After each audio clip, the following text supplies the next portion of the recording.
వరకల్ parliament నియోజకవర్గ కాంగ్రెస్ అభ్యర్థి doctor Kadiyam Kavya ఎమ్మెల్యేలు కడియం శ్రీహరి నాయని రాజేందర్ రెడ్డిలతో కలిసి వరంగల్ జేఎన్ఎస్ స్టేడియంలో మార్నింగ్ వాక్లో పాల్గొని వాకర్స్తో ముచ్చటించారు.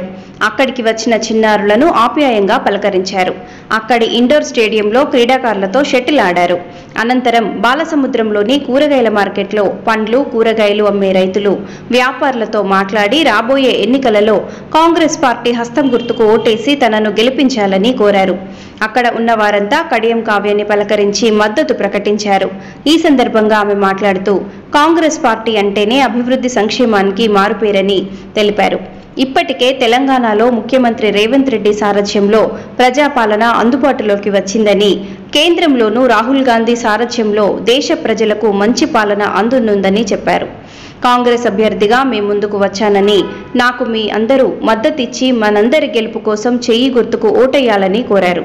నిత్యం ప్రజలకు అందుబాటులో ఉండి సమస్యల పరిష్కారం కోసం కృషి చేస్తానని, ప్రజలతో మమేకమై పనిచేస్తానని డాక్టర్ కడియం కావ్య భరోసా ఇచ్చారు.